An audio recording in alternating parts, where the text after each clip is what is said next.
Hello, YouTube, and what's going on, everybody? It's time for another edition of Shintigercurl Stream. I am your esteemed host, Mr. Shintigercurl. How's everybody doing tonight? I see the pimpinest man in the chat, Mr. Mike Shell. How's it going? Glad you could be here. Also got friend of the show and streamer extraordinaire, Mr. Devil Pogo Stick. If you guys haven't subscribed to his channel, he does some great stuff with some WWE 2K. Yeah, his tournaments are really fun, so get on that. Sub, watch, comment. So anyway, it's another deek.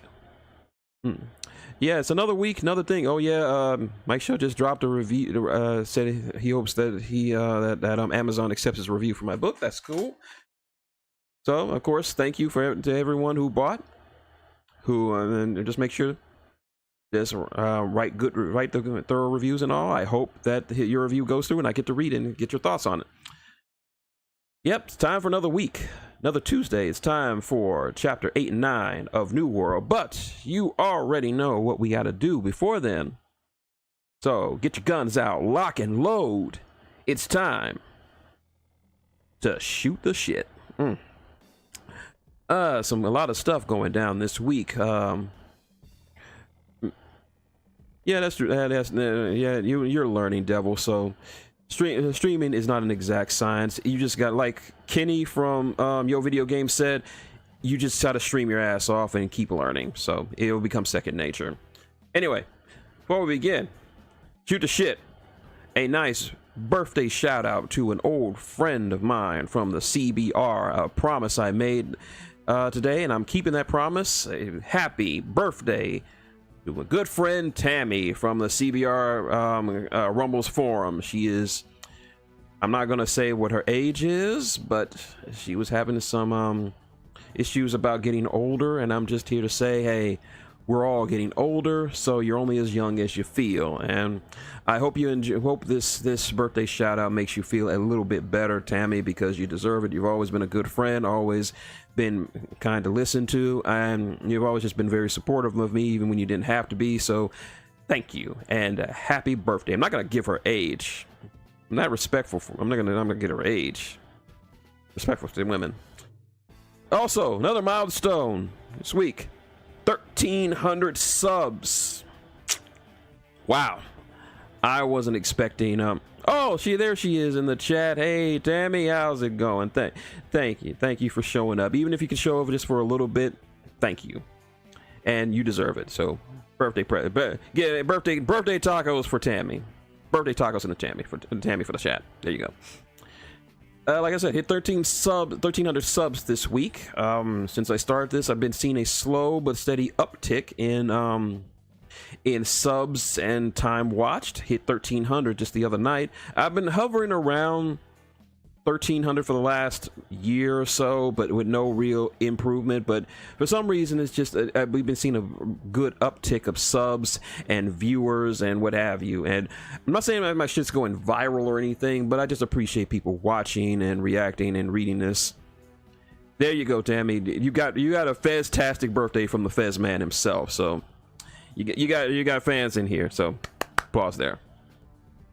Backlash, WWE Backlash was this weekend as the WWE hosted its first ever PLE in the country of France. And judging from the reactions from various people within the wrestling community, it was a very successful show. I've heard nothing but good things about it. My dad's favorite female wrestler right now, Jade Cargill's got her first bit of gold alongside Bianca Belair. They dethroned Damage Katarl to become the WWE Women's Tag Team Champion. So there's that. Unfortunately, Jay Yeet Uso got yeeted as he was unable to dethrone the current World Heavyweight Champion, Mr. Damian Priest. Cody was able to successfully defend his Universal Heavyweight title from his first major challenger, that being the phenomenal AJ Styles.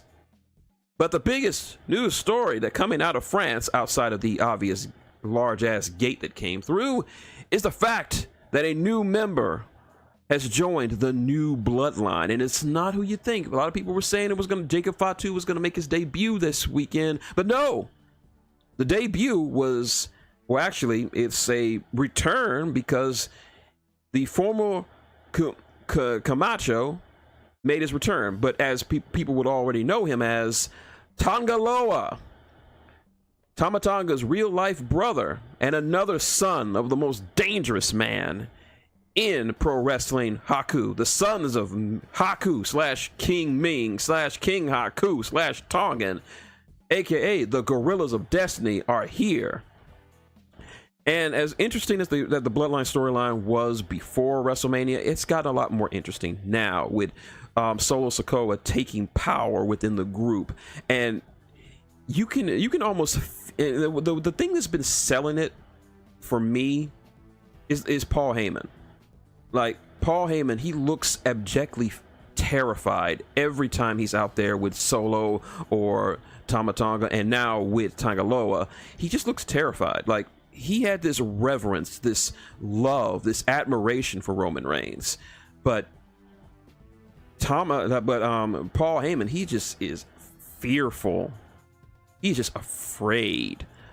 And you kind of feel that, like, this is a different sort of bloodline. It's just, he looks terrified. And they were actually, the new bloodline actually ran into Jey Uso backstage at Backlash, and you could feel the vibe was just totally different. And Paul was like, he looked over at Jey and he was like, help me. Yeah. So there's that. Also, in WWE, and no more WWE news, this week the King and Queen of the Ring tournament began anew. That's right. Didn't really watch most of the matches myself, but the two matches I want to talk about are on the men's side, as former NXT UK champion and former current NXT World Champion Ilya Dragunov took on the current WWE Speed Champion Ricochet. Very solid, hard-hitting match. Ilya Dragunov, one of the very, very few men to have ever beaten Walter in WWE as a whole. Yeah, Ilya Dragunov is an absolute monster. And speaking of Gunther, another first-round matchup pitted him against an old nemesis, that of the Celtic Warrior, Sheamus. And of course, it was a banger. But of course, despite putting up an excellent fight against Gunther, Sheamus came up short and tapped out to a half crab after his leg got severely injured by Vinci. No, not by Ludwig Kaiser. I'm sorry, I got my Imperium mixed up. So there's that. This tournament is actually shaping up to look pretty damn good. So there's that. In gaming news, let's see. Recently revealed, thanks to a friend of mine, a friend of the show, Mr. Lynn Hikari, he dropped a video of a 30-second promo trailer for the Rocket Knight collection. That's right, it is a collection of the first Rocket Knight adventures for the Sega Genesis, a game that I hold close to my heart. I borrowed it from a friend of mine. I played the shit out of it. It was one of the first games I ever emulated on my old Dell computer. And it was an incredible game. It is a very sorely underrated classic that more people need to know. It will also have the two sequels to the games, both named Sparkster. Now, these were two, even though they were named differently, and they were both released by Konami. They were done by different studios. I mean, different developers. So they're two entirely, completely different games, and they're both pseudo sequels to the original Rocket Knight Adventures. If anything, I never played those two games, but I played the shit out of Rocket Knight Adventures, and trust me, the game is worth it. It's one of the best, most underrated platformers in in the entire Sega Genesis library, and that's saying something. Yeah, that's incredible. Also, X-Men 97 last week, very incredible episode where we saw Scott and Jean team up with Nathan, aka Cable. We learn about Bastion's plan to create human sentinels, and Magneto flexing as Magneto must because he is Mag friggin' Nito. This week, shit's getting real. And also last week, we saw the series finale of Star Wars The Bad Batch. And I'm gonna say it right now, The Bad Batch is up there with the likes of The Clone Wars as my favorite bit of Star Wars media ever. It is a fantastic series, a shaky start, but it was fantastic. If you've never seen The Bad Batch, quick primer. The Bad Batch were introduced in the last season of Clone Wars. They are a batch of, they are a group of so-called defective clones who their official name is Clone Force 99, but everyone calls them a Bad Batch because they all had sort of quote-unquote defects. Their leader, who was basically Rambo, named Hunter, who had enhanced senses, Crosshair, who was the team sniper, who had unparalleled accuracy and eyesight, Tech, the so-called smartest clone in the entire army, and Wrecker, possessing incredible size, strength, and durability, and just being a fun character overall. The series is fantastic. There were some great moments in the show, and last week we saw the end of it. A few people who didn't care for it, but I loved it. It also introduced the character of Omega, an unaltered clone of Jango Fett. Similar to Boba Fett, she was unaltered, meaning that she is a pure clone of Boba Fett. And I was afraid I wasn't going to like Omega, but I love Omega. She's a fantastic character, and she just has some great character moments with all the clones. We find out what happened to the clones after the Clone Wars, and you just feel bad for them. And we got more Captain Rex, we got more Echo, and it also introduced one of the best villains in Star Wars history, Dr. Hemlock. There's just something about that guy that just rubbed you the wrong way. Like, yeah, Disney, yeah, thank you, Devil.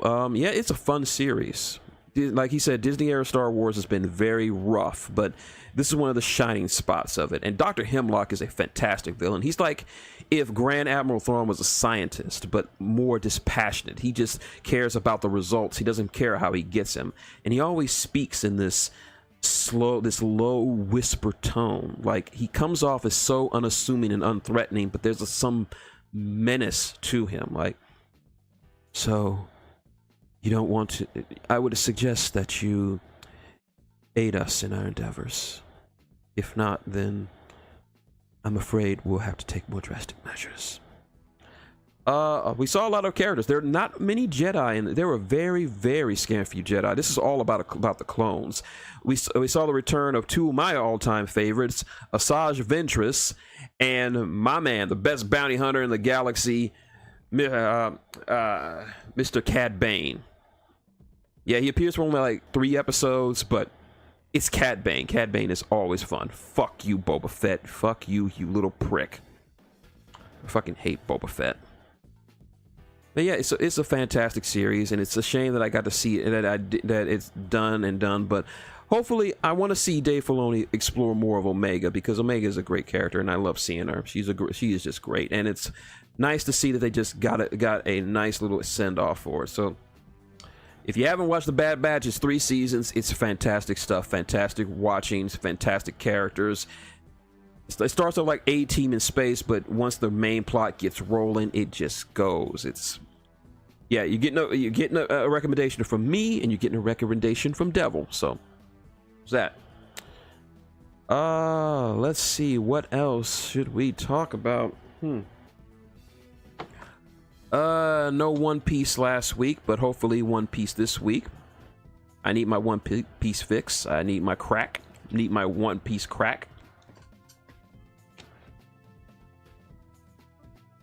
Let's see, and I think that's about it. That's all we're gonna be shooting the shit this week. So let's get to the reading. Let's pull up Castle Dracula in all of its glorious wonder.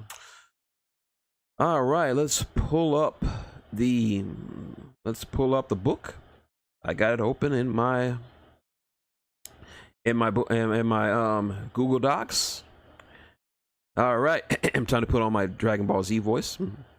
Last time on New World, our heroes made a return to the Empire, but Lucas was arrested for treason against the crown by the prince, and he and Dawn were taken to meet none other than the Emperor of the Grand Vampiric Empire, Vladimir the Precious Dracula the Fifth. And as you didn't find out, he is a very different character from what a lot of people expect. I know Devil was surprised to hear it. And he gave Lucas a new mission. Officially investigate the death of Professor Blackthorne, as well as provide protection for Dawn Jackson as she tries to navigate this new world. What you gonna find out? And now we're moving on. These next 2 chapters are going to be very, very chill. Going to be some bit more world building, but not much in the way of action. But that will change at the very end of chapter 9. But first, we got to go through chapter 8. Alrighty then. Chapter 8. Get out your books. And if you're reading along, get out your books. As we hit to chapter 8, the truth about lichens and vampires. It was 24 hours since Dawn and Lucas left the grandeur that was Castle Dracula and the rather interesting interactions with the royal family. And now it was time to eat. The scent of seasoned meats, aged cheese, and stewing sauces filled Dawn's nose and brought a smile upon her face. She sat opposite of Lucas in his favorite deli in New York, perusing the rather ample menu. Most of the meats that she had read up on were almost alien to her. She had only an idea of what each item was due to the familiar terms like Reuben and cold cut and roast. It was the contents that made her iffy on what to get. Ripper's meat, test, Nessie, stank cheese, and the like. However, she considered just going hungry rather than tried her luck with these things, honestly. Her eyes drifted out of the window. It was mid-afternoon when they arrived at this section of the city was so very active. She saw the bustle of life in this new world, and it fascinated her to no end. She passed a construction site run by dwarves, wood sprites selling fruit in the streets, leprechauns who were actually taller than she thought, plying their trade of the flesh with bevies of beauties. Giant school buses shuttling children from schools to their homes for the day, and she could have sworn she saw several teens running and jumping across the rooftops of various apartments and places of business around the neighborhood. Just another thing she added to the list of things she wanted to know. Okay, you chumps ready to order? Her attention was drawn from the busy streets to the man who owned the deli, Bubba. She would have been afraid of the large, imposing deli owner with his balding head and stern face, but his interactions with Lucas earlier showed that he was a lot nicer than she thought. She was distracted by the activities outside that she hadn't come close to deciding what she was going to eat. What's good? She asked. Everything's good, said Bubba, rather proudly. Just depends on what you want. Well, I haven't heard of most of these foods, so I'm not sure what to eat. Bubba raised an eyebrow. How can you live here and not have a nice fried Nessie sandwich? It's okay, Bubba, said Lucas. She's from the Protectorate. Well, now, the vampire said in a cheerful tone. A thumper, huh? Well, I guess you aren't used to this good cuisine we have in the Empire. Dawn knew enough by now to play along with the lie. It's certainly different from what we have back there. I bet so. So since you're new to these parts, I'll give you a decent sandwich, nothing too extreme. Don't give her the stank cheese, warned Lucas. I wasn't going to give her the stank cheese. I know you, Bubba. You were going to give her the stank cheese. Maybe a little stank cheese. No stank cheese. Fine, Bubba relented. No stank cheese. Can't have fun with the customers anymore. Anyway, what about you, Luke? Just my usual. And a bottle of fairy water. Bubba jotted down the orders on the small notepad. Gotcha. Be back in a bit. The vampire walked behind the counter and into the back rooms to prepare their orders. Dawn decided to fill the time by checking off a few things on her things I want to ask list that she kept in her head. Lucas? Can I ask you something? Go ahead. Well, I've been meaning to ask. Every time the topic of me being unfamiliar with something, or when it comes to my identity, you keep saying I'm from some place called the Protectorate? Good eye. What is the Protectorate exactly? Well, it's a country, he explained. Sort of a rival to the Empire. A rival country? Lucas decided to put down his menu in order to give the girl his full attention and the answers that she needed. Okay, so you see, the Protectorate is one of the 3 nations that sort of dominate the world. So the world is made up of 3 nations? No, there are a lot of other nations out there. Most of them are small and don't really bring much to the international table. Most come and go, lasting only a few years. The lucky ones can even make it to the 100-year mark. But as long as the New World has existed, there have always been 3 nations that were the prime superpowers that guided the world. You already know about one. The Empire. Yep. The second is the Protectorate of Vatican, or just the Protectorate for short. Vatican? As in the Catholic Church? It's a nation now? Indeed it is. After Skyfall in the chaotic century, the Empire was founded and the first emperor offered any and all humans who wanted to stay in the Empire free citizenship. Some stayed, making up the human population of the Empire today. Some parts of the old United States government went south and founded the restored United States. The RUS, mentioned Dawn. Reese mentioned that on the boat. That she did, said Lucas. And the humans who didn't do either fled to Vatican City. It's one of the few sovereign states that remained after all the crap that went down. Miracle of God, or whatever they want to call it. Soon, the sheer number of people coming there forced the church to restructure and reorganize into a proper nation. Thus, about 100 years after the Empire was founded, the Protectorate of Vatican was born. Started off small, but over time, other countries and nations fell in with them. Now the Protectorate covers almost all parts of Europe, parts of Africa, and the Middle East. The Vatican sure has grown since my day, commented Dawn. So a lot of people from the Protectorate visit the Empire? Not many. Protectorate folk don't really much like leaving the POV for any reason. They aren't xenophobes, they just aren't comfortable with not dealing with non-humans. Although that's been changing since this new pope came to office, Lucas said.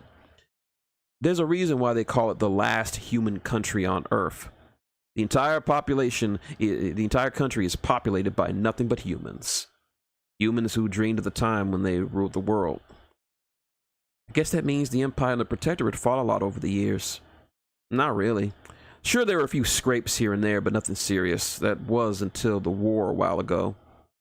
I've heard Thor and the others talk about some war that happened. Was it against them?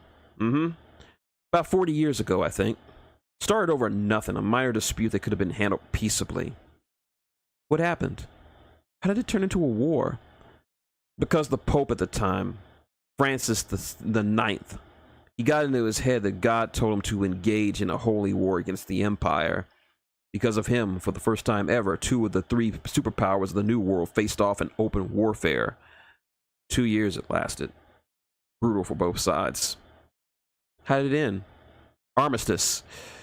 But a lot of people knew the Protectorate didn't get the better end of it. It was the first time in its 900-year history that they faced defeat in a war. That's why the war was nicknamed Francis's Folly. It was a mess that ruined his reputation and his legacy. He steadily lost power and influence until he was removed from the seat and he was replaced by Franklin II, the current pope. He's been busy fixing the damage that Draghead caused. Sounds horrible. At least some things stayed the same, she said. Did you fight in it? The war, I mean. Lucas laughed ruefully. Nah. I was born after the war ended. But my parents fought in the war. That's how they met. Really?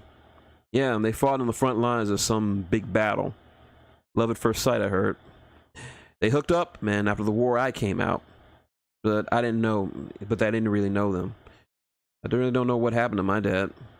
My mom couldn't raise me, so she gave me up for adoption.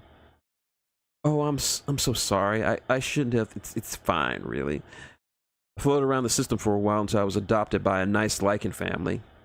Even better, a few years ago, I found my birth mom. We connected, and we talk every week these days. Oh, that's so sweet, Dawn said. It does answer why you and your nephew look so different from each other, and here I thought you were like half lichen or something. Ha! He said. Sorry to burst your bubble, but there's no such thing as half lichens. It has to do with genetics. Genetics? More like human genetics. You see, other races can't breed with each other, if that makes sense. Dwarves can't breed with elves, vampires can't breed with lichens, and so on. But humans, we're genetically neutral. It has to do with our simplified DNA or something like that. I'm not up on this science stuff anyway. Humans can and do have offspring with other races. Children from a human lichen pairing are always lichens. Their genes are far too aggressive when it comes to breeding, meaning they wouldn't be half or totally human. My sister-in-law is human, and all my nieces and nephews are lichens. Dawn looked like Dawn took it all in like a student in class. Fascinating. Certainly a lot different from what I thought about it. But then again, all I know about them is legends and myths. Glad to educate you. What about vampires?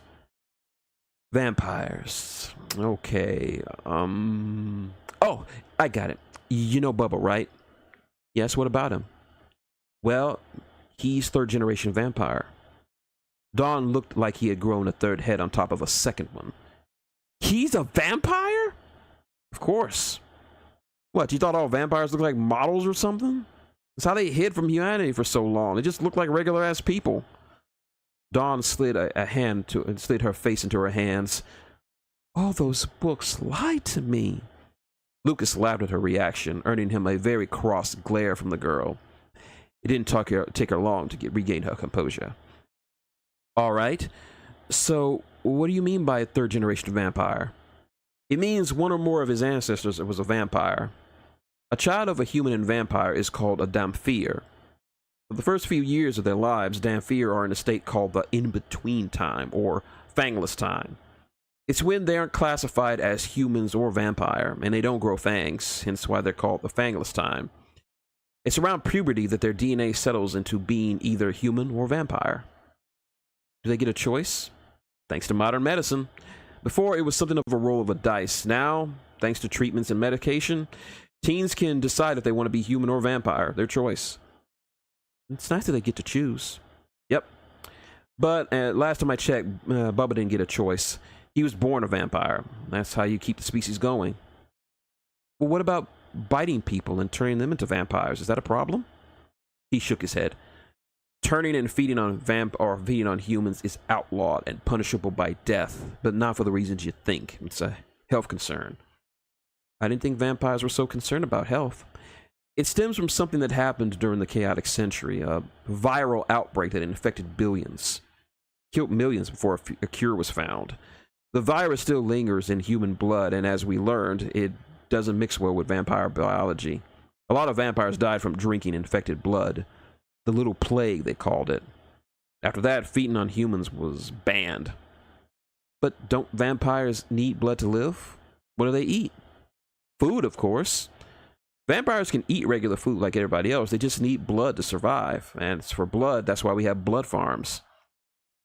I hope that's not as bad as it sounds, she said, imagining a blood farm as an image of what a blood farm ran through her head. It's not what you think, he assured.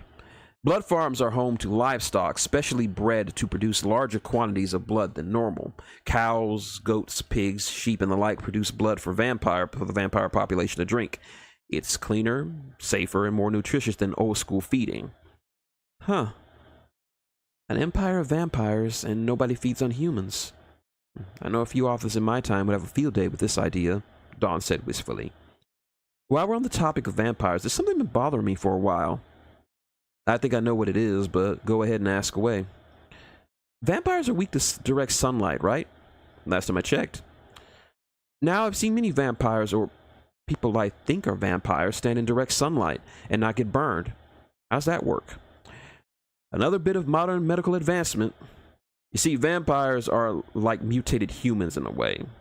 Vampires have certain genetic traits that have been turned on, for a lack of a better word.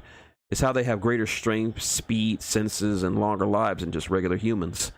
As a trade-off, some of their traits were turned off, which includes the ability to withstand ultraviolet rays, hence why they couldn't stand sunlight.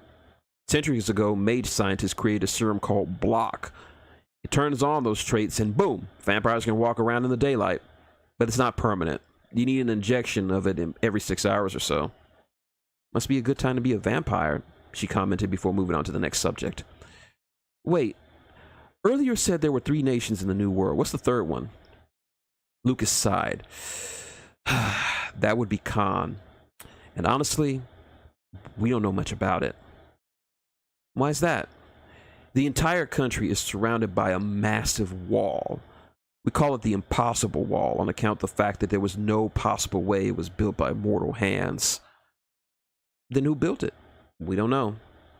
That could be said of anything. That could be said of anything about Khan. Nobody knows exactly when it was founded. Some say it was before the Empire, others after the Empire, but it's been around that long. And to make matters worse, traveling to Khan is highly restricted. Sure, they do trade with other nations, but but visiting Khan, you have a better chance of running into the stranger than getting a visa to Khan. And nobody wants to piss off the ruler. Who's that? Tarak, the Dragon King. He is the very last person you want to piss off in the New World. Why? Is his army that powerful or something? No, mainly because he's a dragon. What? Yes, he's not called the Dragon King for nothing. He's an actual fire-breathing dragon. And if there's one thing you need to know about surviving here, it's this. Do not piss him off. He can't be that bad. I mean, he's a king. He can be reasoned with, right? Lucas gave her a muted stare. About 700 years ago, there was a European country called Neo-Germany, started by this guy named Jacobin. I think he was a Nazi or something. I don't know. Anyway, he was visited by some trade envoys from Khan. He treated them like crap because they weren't as good as pure Aryans, or whatever the hell that means. The Dragon King didn't take too kindly to it. He personally flew over to Neo-Germany, and burnt it off the map. After that, everyone treated anyone from Khan with utmost respect. Hells, these days, when someone is acting stupid or foolish, we call them Jacobins. The seriousness and absolute lethality of his words showed Dawn that this topic was to be taken with utter seriousness. Dragons were real and very deadly. I don't think I want to be visiting Khan anytime soon. And that's not all. There was this one time. The ringing of his cell phone cut Lucas's words off. He reached into his pocket and looked at this caller ID. Oh, I gotta take this. It's my brother. It's fine, take your time. Lucas smiled as he got up from his seat and answered his cell. Hey, bro, what's going on? He strode from their seat and exited the deli to talk to his brother. Dawn was left to process everything she had just heard. All the myths and legends about vampires and lichens didn't hold up to reality. There was quite a bit that she had to learn and unlearn about these creep beings.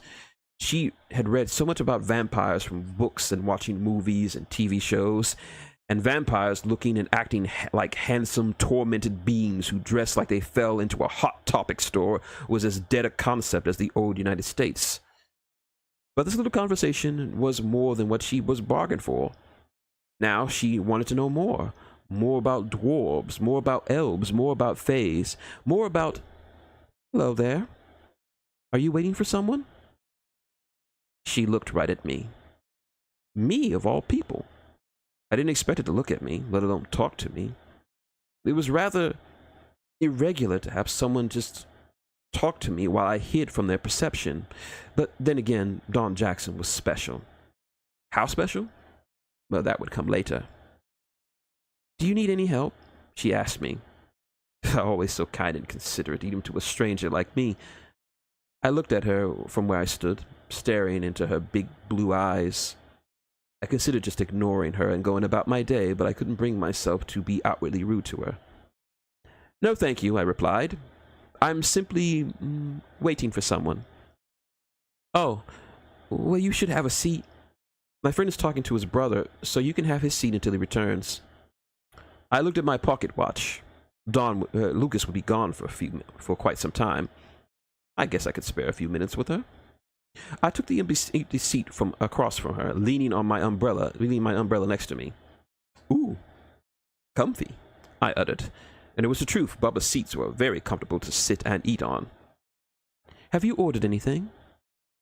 Not really, she answered. I'm kind of new here, so my friend ordered it for me. You should try the Reuben. It's very tasty. Oh, I'm not a big fan of sauerkraut. My dad tried to get me some. Never again. Her face turned sour at the memory.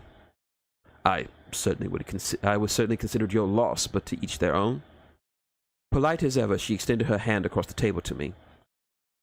I'm Dawn, by the way. I took her hand with a smile. Of course you are.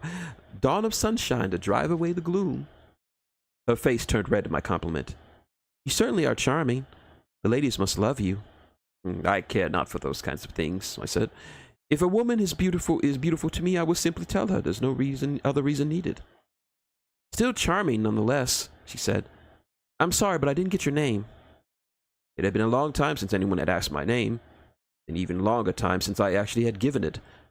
So I was left wondering if I should lie and give her a fake name or simply tell her the truth. I chose the latter. I'm so sorry, but I seem to have forgotten it. Forgotten it? She queried with a laugh.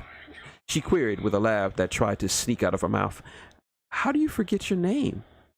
When one lives as long as I have, you tend to forget the little things like where you were born and your first crush, and in this case, your name. She looked at me for a good minute or so. I assumed she was trying to make out my race, but with my black and white hair and haunting green eyes, I probably look rather weird to her. Well, weird by the standards of this era. You don't look like a vampire or an elf. What are you? Well, that's easy, I answered. I'm me. I've always been me. Yes, but what race are you? Interesting question, I said, scratching my head. I never really gave it any thought. Burden of being me, I suppose. But if I had to label myself in those terms, I could say, possibly, maybe, human? Yes? No? Maybe? No, yes, that's it. I am human. That is my final answer. Human. That is I. Dawn looked at me for a long time, her brain trying to process the very confusing answer I offered her, and then out of nowhere, she laughed. The first real belly laugh she's had since she woke up. I could see her clutching her stomach as tears came out of her eyes. In between laughs, she managed to say, You are certainly an odd one. I certainly hope so, I replied. Being odd is certainly more fun than being normal. What does everyone want to be normal? A normal day to go to your normal job, to earn your normal money, to go to your normal grocer, to buy your normal foods, to take back to your normal house and live your normal life. Does that sound dreadfully boring to you? She had stopped laughing, but kept a smile on her face as she listened to me.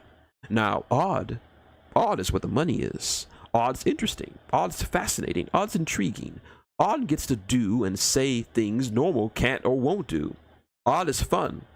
Normal is just part of the day, but odd gets remembered. And I am fairly certain that you will remember me because I am odd. Is that making any sense to you, or am I just talking nonsense? No, it's fine, she replied. I can understand. I was a bit of an oddity myself back home. I was a lot different from my sisters. I was more the bookworm, the tomboy almost. I liked dresses, but I hated dressing up. I especially hated heels. They made my feet hurt. Never really liked being too girly. I'd rather bury my nose in a history book than head to clubs. But I guess that makes me odd. But like you said, odd is interesting. Great minds, I said. So where are you from? The Protectorate. The lie came easier this time, despite now only just finding out the real meaning of the word. I knew it was a lie. She knew it was a lie. I wonder if she knew that I knew it was a lie. Sure you are, I answered. No, really, I am. I believe you. She knew I didn't believe her. I could tell from her stare. If I were anyone else, I would have pushed her. I would have pushed her on the knowledge of the protectorate, but I am not everyone else, so I just dropped it. Aren't you getting a little too personal with these questions? I mean, I'm just a stranger. I could be dangerous.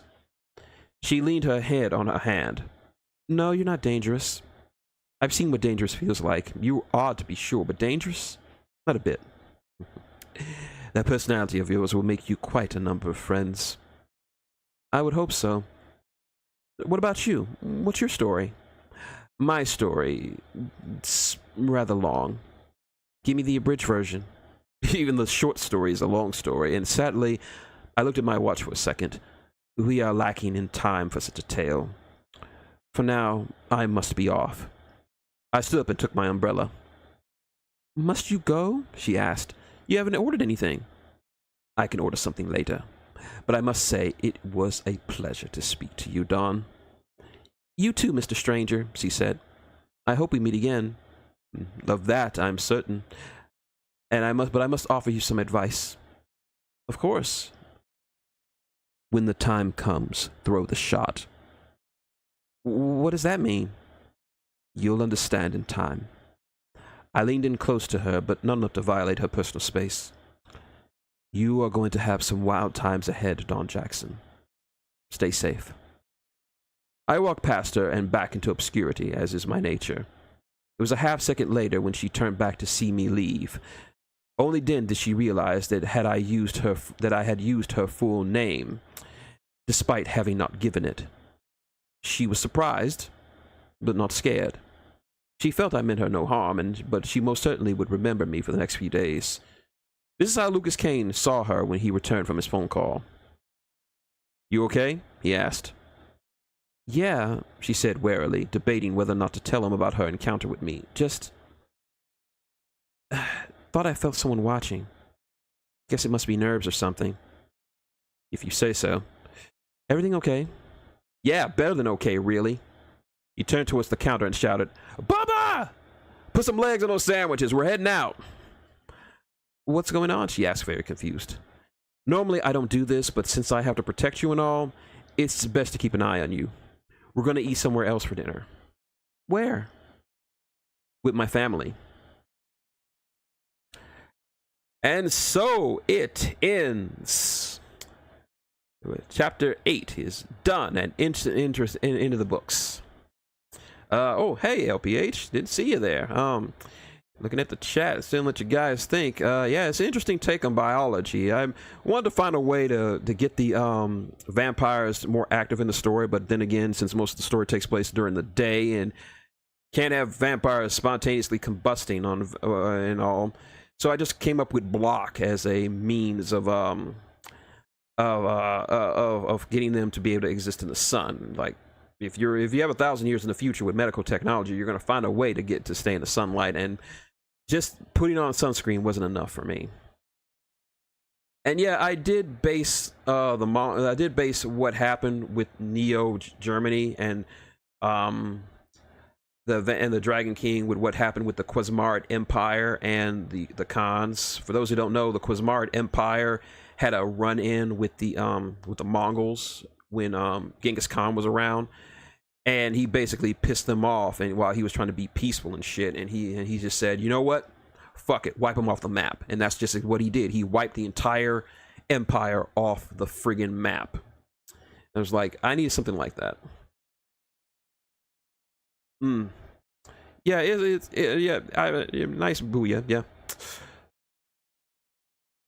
Yeah, oh, thank you, OPH. I did a lot of world building for this. I actually based the Dragon King off a character from a tabletop game I used to play called War Machine, and in it there's a nation called Krix, and it is ruled over by Turok, the dragon father. He's a dragon, and he basically has an army of these iron liches, which are like steampunk zombies, if that's the word for it. They're like steampunk zombies, and they basically feed off death. Like, one of these days I'm gonna live stream me talking about War Machine lore and stuff like I do on this channel, because War Machine lore, a lot of War Machine did influence my writings for New World. And so there's a lot of it. There's a lot of bits and pieces from there and put it in here. Basically, War Machine is basically like Warhammer, but smaller scale and way less grimdark. Like it is dark, but it's like it's like if we put it in terms you can understand. Like put it in terms you can understand. War Machine is to Warhammer what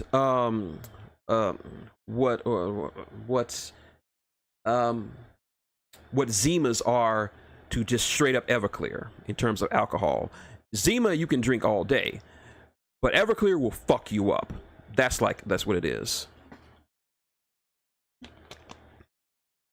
Yeah, there is a joke there. A pope, a dragon, and a vampire walk into a bar. Yeah. Also, I've been meaning to tell this, but Bubba, if you're wondering what he looks like Bully Ray.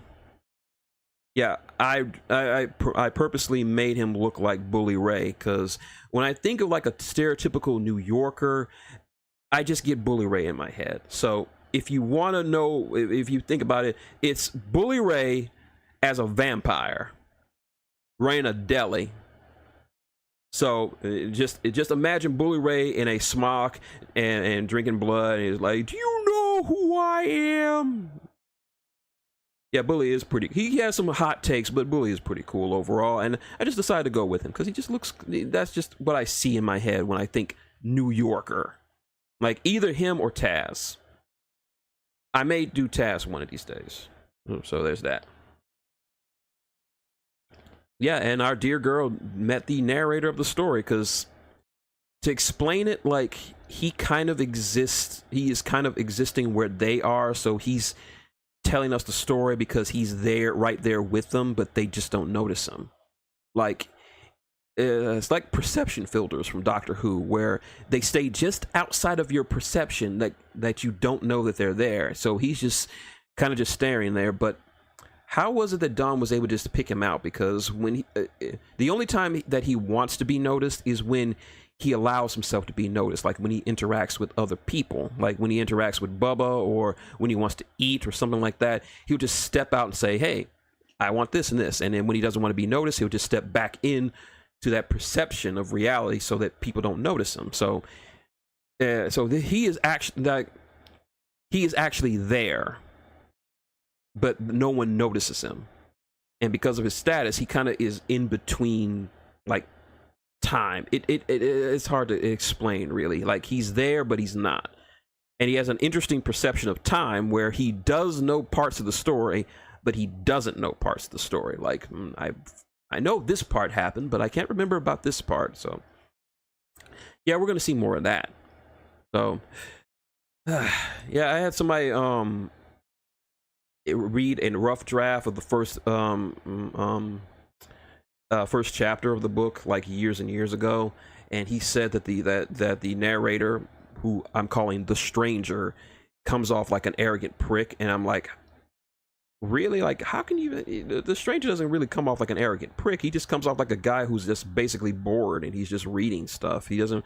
I try to make him as personable as possible, but also making him delightfully odd. So I'm not sure why they thought he was this arrogant prick when his dialogue shows him to not be that. So there's that. And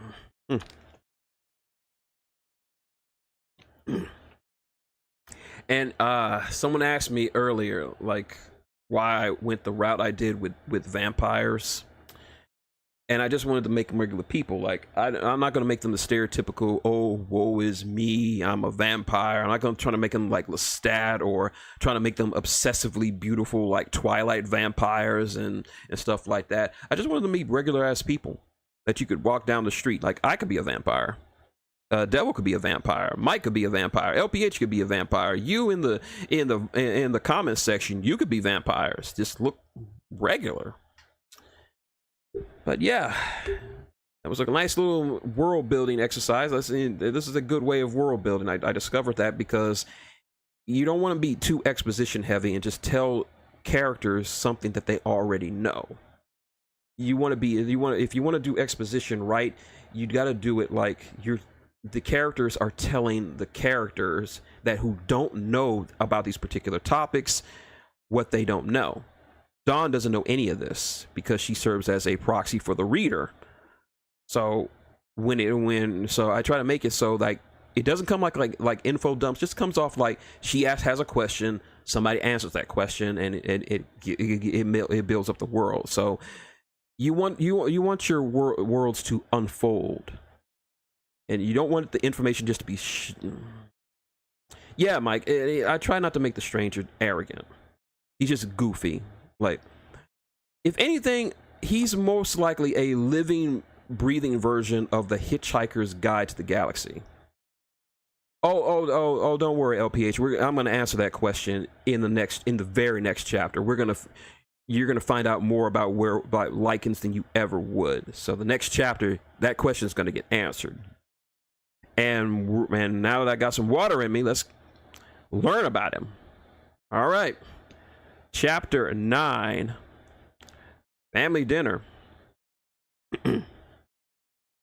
Lucas's DeLorean sped through the streets of the Swinging Hook suburbs, just 45 minutes from downtown New York. The trip itself gave Dawn time to appreciate the aesthetics of his car. It wasn't the first time she had ridden in it, but it was the longest trip she had taken in it.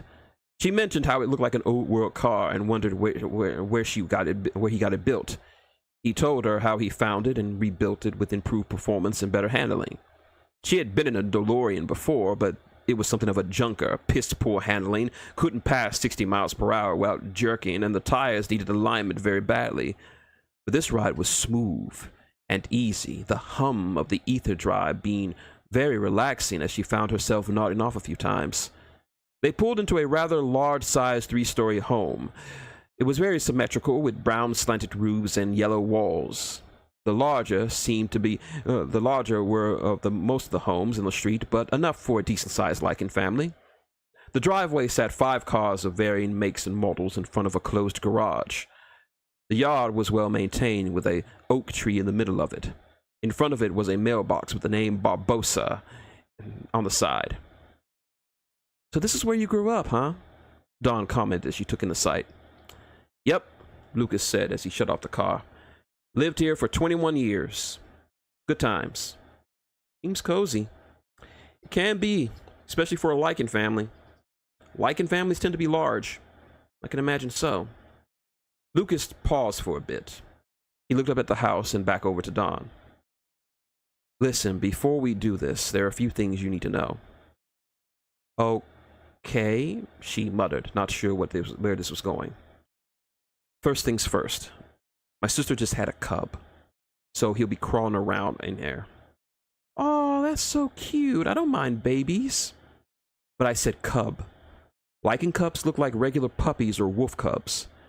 Lichens have yet to learn how to assume human form, but lichens have to learn to assume human form with practice and experience. So he looks and acts like a puppy, but don't treat him like one. Treat him like you would a human baby. Treat him like a baby. Got it. Second is the smell." "There's a smell?" "Yep. I'm used to it since I was raised around them, but for newcomers, the smell of a lichen family can be a bit overwhelming." "How does it smell exactly?" Lucas pondered this for a moment. "I've been told it smells of a dog kennel on a hot summer day. So expect something like that." "Dog kennel. Understood. And last but certainly not least, and this is the most important thing you need to know, never, under any circumstances, call a lichen a werewolf." "Why? I thought they were the same thing." "They aren't. Well, you see, werewolves are humans who've contracted lycanthropy. It's a disease that turns humans into werewolves by the light of a full moon. Humans can't handle the inbred power and ferocity that lichens spend years to control. They get lost in the primal fury and thus become just mindless, murderous beasts. And because humans couldn't tell the difference between them, lichens get blamed whenever a werewolf did something. Because of this, they were hunted, imprisoned, and in a lot of cases, just straight up killed. The word is something of a racial slur to them. It's very insulting." "Well, I'm glad you told me," Dawn said. "I would have blurted it out if it's like some idiot at one point in the night." "That's my point. So, You ready? As ready as I can be for a family with to dinner for a family of lichens. That a girl. The duo left the car and walked out on the stony path to the front door. Along the way, Don happened to look up and noticed probably the most unique feature of his family home. A motorcycle on the roof. A rusty, broken-down motorcycle that was missing a front tire was perched ever so carefully on the top of the home. She pointed up and said, "Is that a..." "Oh, yeah," Lucas said with a smile. "I did that when I was a teen. Teenager rebellion and all." "How did you do it?" That's a long story for another day. Don decided to take his advice and just moved on for now. Lucas rang the doorbell when he was close enough to said door. After a few seconds of silence, they heard the sliding locks and undoing of chains before the door opened. Greeting him was the small form of a small brown-haired girl in a pink t-shirt and blue shorts. "Hey, Munchkin!" "Uncle Luke!" she exclaimed before leaping into his waiting arms. Lucas hugged the girl, swinging her around playfully. "How have you been, little one?" "Been good. I made an A in math class." "Oh, that's great. I'm so proud of you." He gave her a little kiss on the cheek before turning to Don. "Don, this little angel is Catherine. Cat, this is my friend, Don." Cat extended her hand. "Hello, Uncle Luke's friend." "Pleased to meet you too," she said, shaking her hand. The little girl Lucas placed the girl on her feet. "Now go tell your folks I'm here." "Yay!" she chirped as she ran off into the house. The pair entered the rest of the home. As Lucas warned, the smell hit her nose like a sledgehammer swung by Andre the Giant. It was raw and earthy like she had imagined, but there were hints of other smells. Smells of a home. Food and floor cleaner and crayons and toothpaste. It was those homey parts that made the smell bearable, but only just. "She's adorable." "She is, isn't she? How many kids does your brother have? Including Akira, who you've met?" 11. Don was a bit surprised. "Like I said, big families." Just then, a pair of two 6-year-old boys walked in. They wore matching outfits and hairdos. "Uncle Luke," they both said simultaneously. "And here come the creepy twins." The boys rushed over and hugged a leg. "Did you bring us something?" they said. "Sorry, boys, no treats this time. I only brought her." He pointed to Don. "She's my new friend, Don. Don, these are the twins, Daryl and Douglas." The boys looked at Don, unsure what to make of the newcomer. They unattached themselves from their uncle's leg and stood before her. Daryl spoke first. "Uncle Fluke, your friend smells nice." Douglas spoke after that. "Can we keep her?" Don laughed. "I'm sorry, sweethearts. I can't stay." "Ah, nuts," they grumbled, while Lucas patted their heads. They asked that if anyone knew. "I thought I heard Uncle Luke." The new voice belonged to a teenage girl with glasses and red hair. She was carrying a rather large textbook with a few bookmarks in between. She walked over and hugged him. "I've missed you, Uncle Luke." "Missed you too, Gingerbeer," he said. "Alex, this is Dawn. Dawn, my niece Alex." The two shook hands as Dawn noticed her book. "You study history?" "As much as I can," she answered. "I'm a history buff myself, one of my best subjects in school." Alex's eyes brightened after hearing this. "Really? Are you any good with old world history?" Dawn and Lucas shared a look. "I guess you could say I'm something of an expert on the matter." "That's great! You can help me study for my test that's coming up. If that's okay with you, Uncle Luke." "I'm not the one to ask, sweetheart." Dawn didn't take long to come to a decision. "I'll teach you a few things." The girl gave her a crushing hug with a surprising level of strength. Dawn had to remind herself that these kids were lichens and were indeed that strong. "Thank you so much!" "It's no trouble. Anything for a fellow history buff." "But only after dinner," said Lucas. "Off the top rope!" screamed a voice from the living room. The group walked into the spacious living room to find all the couches that had been arranged to look like an impromptu wrestling ring. There were two teenagers wrestling with each other in the middle. One was slim with slick back hair and brown eyes, and the other was shorter but stockier with lower cut black hair and a faint shadow of a beard on his face. "Hey, fuck nuggets! You better not bump into my table. I'm going to give you to the one-hitter quitter." The threat came from their brother, who was seated in the corner desk of the living room. He wore a pair of glasses, a white t-shirt, and sweatpants. He was thick, a bit chunky, but not overweight. He was busy painting a few models that were scattered about the desk with a lamp next to them for light. "Hey, you guys need a ref?" called Lucas, getting the three boys' attention. "Uncle Luke!" the slimmer one said as the bigger one dropped an elbow on him and locked him in a Boston Crab. "Never take your eyes off your opponent," he warned. "Hey, Uncle Luke." "Hey, boys," he called out. The slimmer one is Izzy, and the bigger one is Terrence. They're really into wrestling. "Call me T-Meat, Unc," said Terrence. "That's my wrestling name." "And I'm IROC," called Izzy. "We're going to be the next tag team champions of the world." Ouch! They've been at it for almost an hour.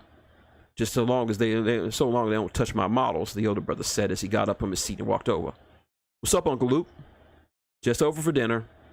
"How's the army?" He motioned his head toward the desk. "Just finished painting. Once they're done, I'm gonna bust some heads in the tournament." "Awesome. Don, this is Dante. Don, this is Don." "What's going on, Don?" "A pleasure, Dante." "So, Unc, you gonna beat the brakes off of her?" he asked very bluntly. The other children laughed and whooped. Dawn turned 100 shades of red. I didn't even know that there were that many shades of red, but she found them. Lucas glared at Dante. "It's not like that," he bellowed. "Nothing wrong with that," said Dante, enjoying the reaction from his uncle. "She fine. You better get that, Uncle Luke." "Go back to painting, you little bastard." From the other side of the house came the familiar form of his brother, Shinoke, dressed in a plain button-up shirt, blue jeans, and slippers. Next to him stood a woman in her 40s, wearing glasses, a floral sundress, and an apron on top, and a matching pair of slippers like his. Her skin was white, which matched her lovely black hair that reached down to her shoulders and pink, full lips. She had an intense but caring stare in her eyes that caught her off guard for a second. She had the air of a teacher about her, stern but gentle at the same time. In her arms was a black-furred cub wrapped in a blanket. "Here's my little brother," Shinoke proclaimed. "Thanks for the invite, big bro." The two brothers hugged each other, while Dawn, eager to take her mind off the earlier conversation, observed the man who was Lucas's brother. To her, he looked like an older version of Akira. Same hair, but lighter tone. Same buff build. Same skin tone. There was no mistaking that he was Akira's father. "I take it Don said something blunt?" he asked, looking over to his son. "Just ask a simple question, Pops," he answered as he walked over to check on his models. "And who is this you brought home to us?" said the lady next to Shinoke. "This is Don, a friend from work. Don, this is my brother and police chief, Shinoke Barbosa." "Nice to meet you. He talks a lot about you." "All of it good, I hope." Lucas said, "And this is my sister-in-law, Anne." "You must be someone special for him to bring around us," Anne said with a kind smile. "Not really, we're just friends." "A friend of Luke is a friend of ours," she offered a hand which Dawn took. "And this little guy is Robert." Dawn took a look down at the little cub, yipping and yapping upon seeing her. Tentatively, she reached down and touched his fur. It felt like a new carpet on her fingertips, soft and pleasant. She honestly thought he was the most adorable thing she had seen in her entire life. "Hi there, little guy," she cooed. "How old is he?" "About 6 months. This one's a bit feisty," answered Anne. He'll start turning soon." "He's a lot bigger than the last time I saw him," commented Lucas. "Just means you have to come over more," added Shinoke. "Only if Anne is making dinner." From the garage door in the other half of the home came yet another of Lucas's nephews, and he was someone Dawn had to do a double take. He was by far the tallest of the boys and the most buff. Bald and tan, he wore a black tank top, form-fitting jeans, and black work boots. The men of the Barbosa family were good-looking, but this was another sort of animal. Dawn felt her face burning up. This guy was handsome, borderline sexy. He wiped his hands with an old rag before speaking in a deep baritone voice. Dinner ready yet, Ma?" There's the grease monkey, said Lucas. Uncle Luke, when'd you get here? Just now. Over here with you. Like everyone else, Lucas hugged him before introducing him to Don. Don, this is Les, the family gearhead. Les, this is Don, new friend of mine. Les walked over and shook her hand. Nice to meet you, ma'am. Don giggled like a schoolgirl. The pleasure's all mine. I wouldn't bother, said Alex, noticing her flustered reactions. Les is taken. Is he? I mean, I wasn't looking. And it was true. She hadn't considered dating anyone since she had woken up, but it didn't stop her from appreciating a good-looking man. Wait, said Lucas. Someone locked you down? Had to happen sometime, said Les. Well, who's the lucky girl? Dante spoke up. You remember that elf from down the road? Her? He exclaimed. But I thought she didn't date lichens. She made an exception. Saw me at a racetrack one night. We got to talking and been together ever since. Almost a year now. Les, the lady killer. Oh, I'm proud of you, boy. I'm proud of you, he said to his gathered family. It was a side of Lucas that Dawn had not yet seen, and frankly, she liked it. All right, enough of this. Cat, go upstairs and tell your sister supper is ready. Boys, pull the couches back to where they were. Don, put up the models. And everyone wash up, especially you, Les. I don't want ether grease on my silverware. Just like that, the Barbosa family moved out like an army, scrambling to finish the task given them. Still the teacher, eh, Anne? She smirked at her brother-in-law. Someone's got to keep them in line. She handed Robert over to her husband, who, as she retreated to the kitchen. Luke, I gotta warn you about something. What? Shinoke looked uneasy with the conversation. It's Tiff. What about her? She all right? Nothing serious. It's just that she's in heat. Lucas's eyes went wild. Oh no. Oh no is right, little brother. She's been humping everything and everyone in sight. Caught her trying to sneak into Les's room a few times. Damn, that's rough. That's why I'm warning you. She's been looking at your old photos a lot lately, so be on your guard. I will. Thanks. Shineke walked off with the cub in his arms into the kitchen to help his wife. Heat? Don whispered.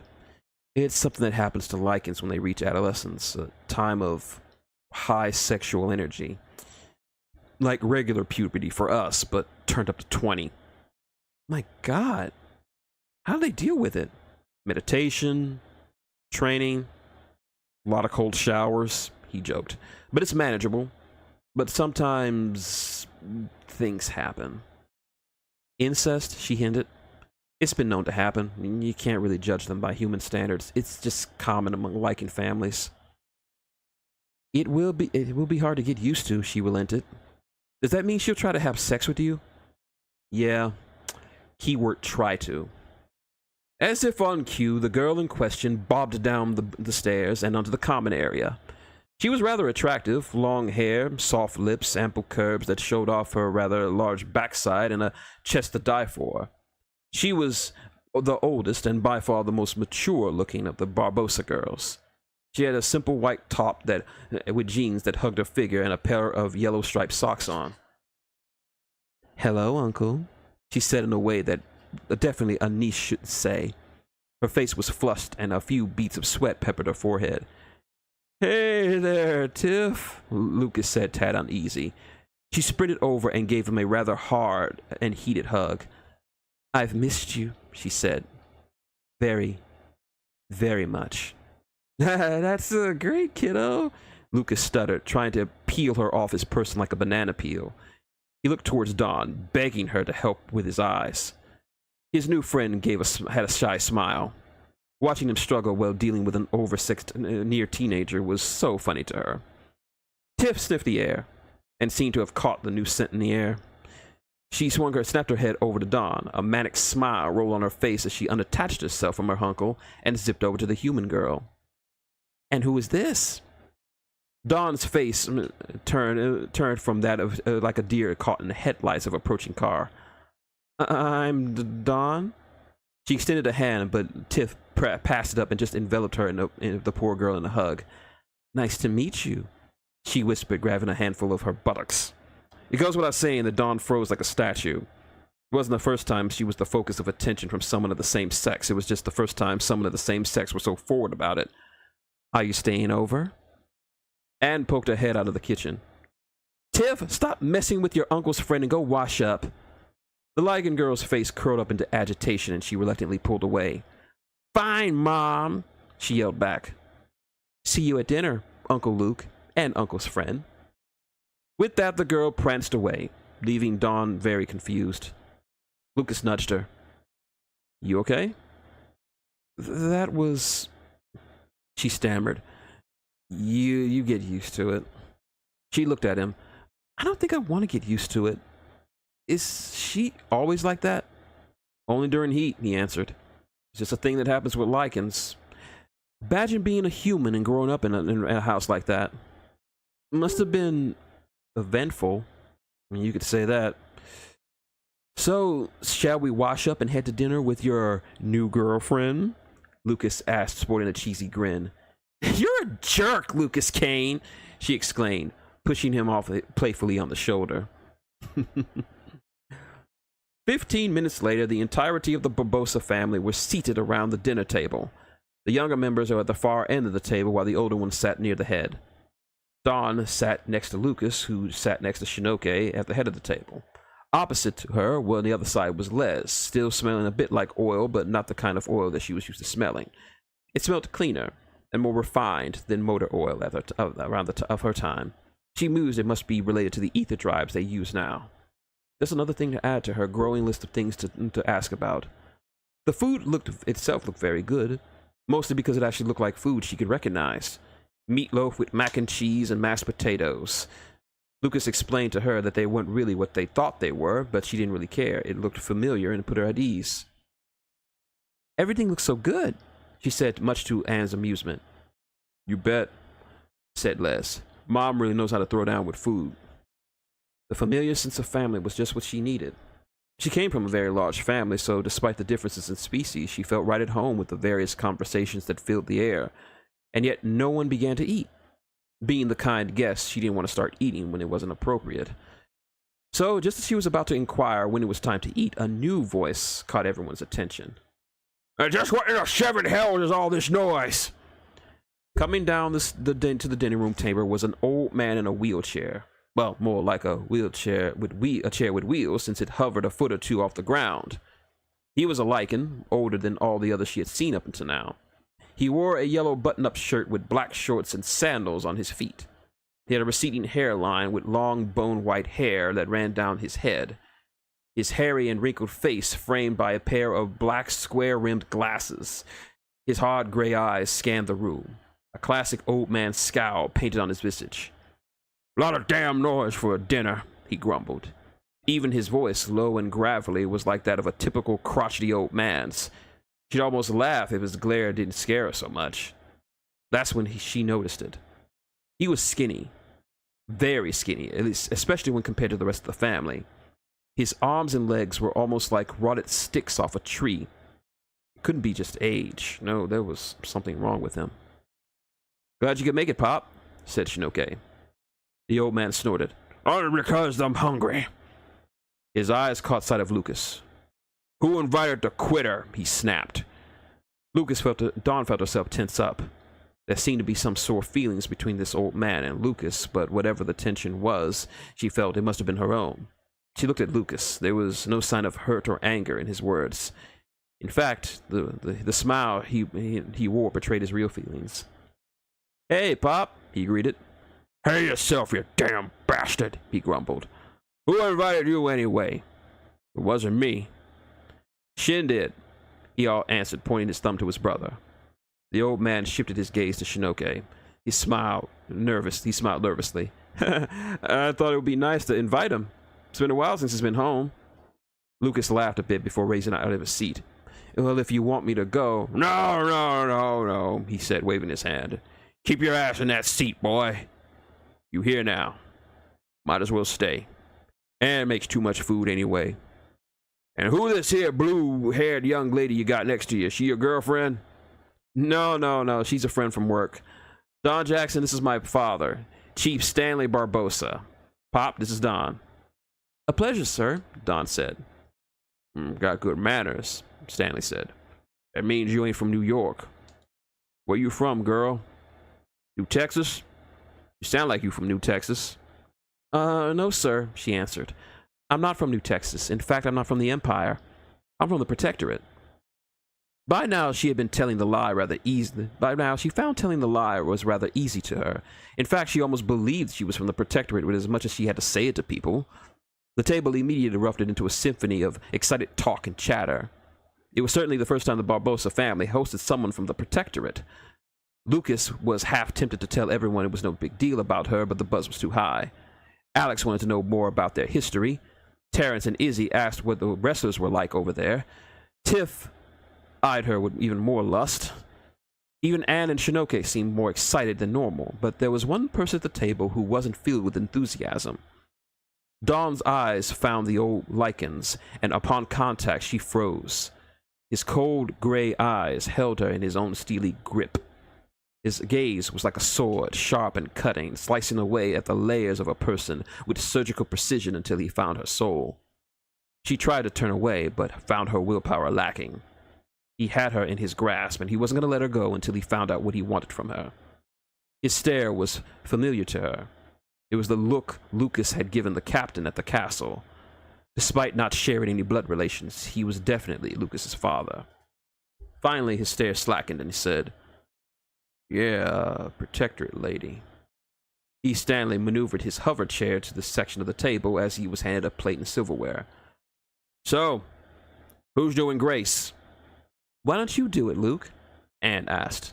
"I don't know, I'm a bit rusty," he answered bashfully. "Go on and do it, boy," answered his father.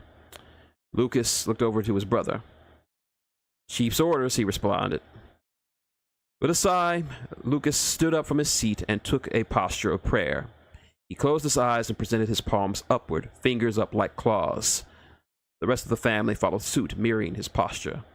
Dawn, out of respect, matched them as Lucas began to pray. "Out of respect for you, we prepare this bounty. Out of honor to you, we share this bounty. Out of loyalty to you, we eat this bounty. Out of love for you, we accept this bounty. Eternal glory to the Emperor." Dawn found dinner was a rather enjoyable affair. The talk was pleasant, the food tasty, and the company was lively. Dawn found herself enjoying the meal far more than she should. It reminded her of her grandmother's cooking, hearty and filling.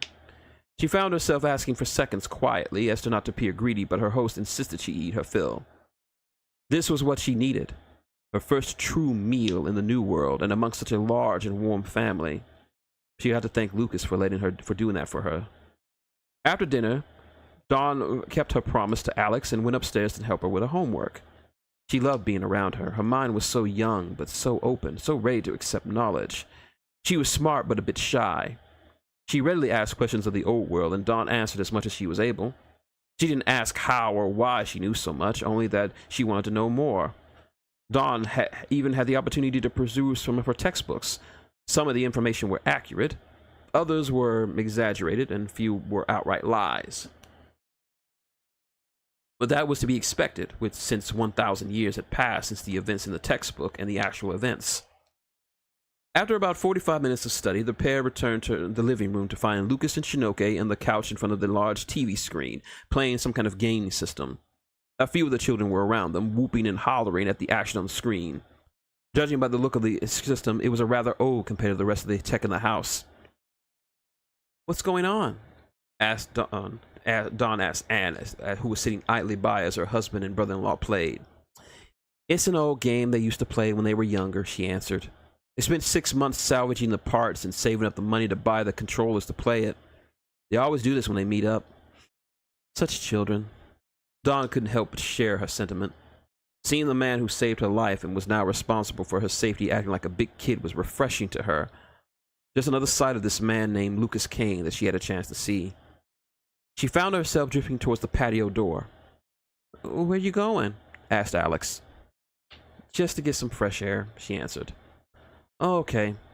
You won't leave until you help with the old world presidents, right?" Hold on a second.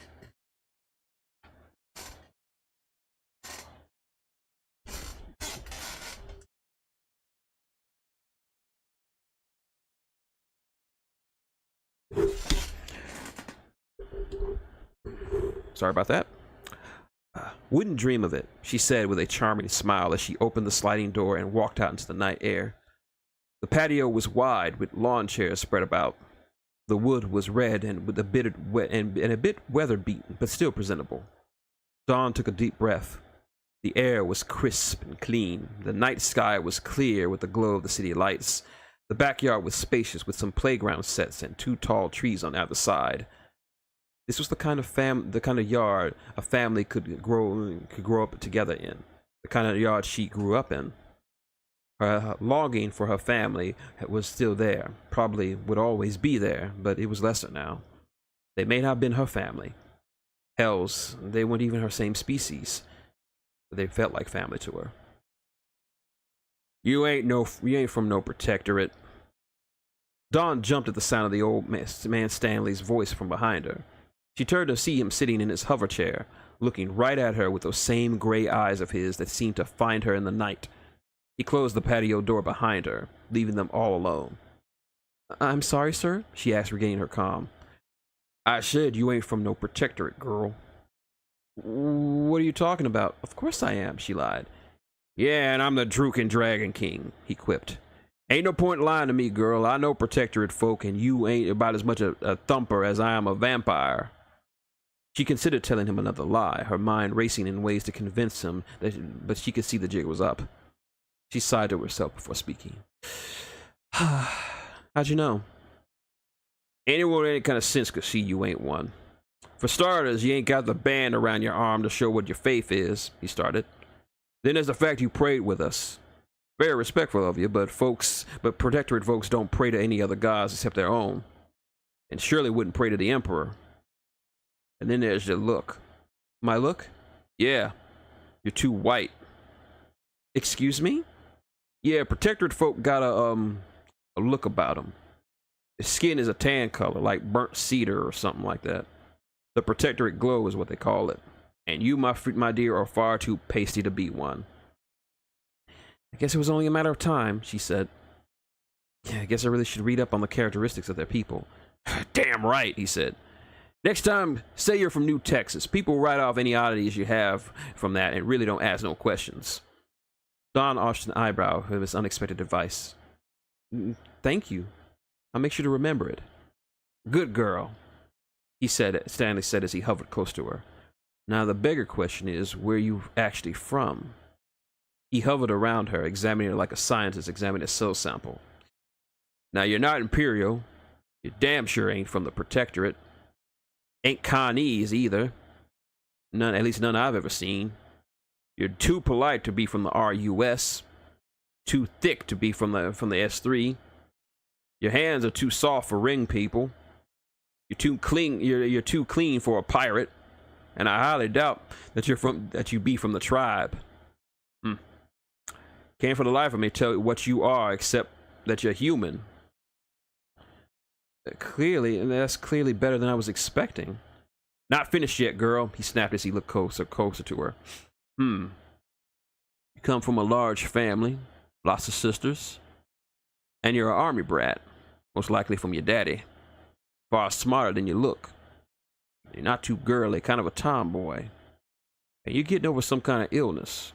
A bad one. Did I miss anything? Not really, she answered. How'd you figure all that stuff out? I used to be a cop, Stanley said as he settled down in his chair. Anyone with any kind of sense could tell you all that by looking at you. Kind of reminds me of how Lucas does it.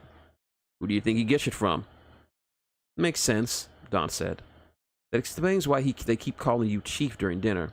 Yeah, former chief of police, girl. Just like my dad and his dad before him. Being a cop is in our blood. Can't help but be cops. Just as he finished his sentence, he clutched his thin leg in pain. Dawn instinctively reached over to offer to help, but he waved her off. It's fine. Pain comes and goes. But thanks for the thought. Saw you looking during dinner. Dawn suddenly felt self-conscious. Sorry, sir. I didn't mean to stare. It's fine, he said, rubbing his leg. You're just curious. It's an old condition. Got a fancy name for it, but we call it the rot. Degenerative condition. Affects only lichens. Causes the nerves to deaden, muscles to shrink, and bones to turn brittle, hence the name. Rots you from the inside out. The reason I had to retire. I'm sorry for that. It's life, girl. It happens. Shinoki's a good chief, but Luke might have been a better one. Luke doesn't talk much about his past. I don't try to pry, but it's understandable. Luke's always been like that. Opens up when he feels he can trust you. Stanley reached down into a small compartment in his chair. After fumbling about for a few seconds, he retrieved a small photograph and handed it to her. It was a family portrait with a few faces she recognized. One of them, Stanley, younger and obviously fitter than he is now, and still sporting the same pair of glasses. Next to him was a heavy-set woman, not fat or overweight, but very thick in all the right places. She assumed it was Stanley's wife and the mother of their children. Easy enough to see that she was. Her warm smile gave up the aura of motherly affection. Around them were 5 boys, ranging from elementary school ages to late teens. She easily picked Shinoke, was the youngest of the 5. Then, in front of them all was a young child. A little boy no older than 6. He had a little yellow t-shirt on, shorts, sneakers, and holding a little toy sword. He had a mean scowl on his face, as if he were mad at the world. The most telling bit, outside of his gas face, was the silver-white hair. Dawn smiled to herself. "Ah, little Luke." For the first time since she had met him, Stanley smiled, a proud fatherly smile. Ain't he? Took that one about 3 weeks after he came to live with us. What was he like as a child?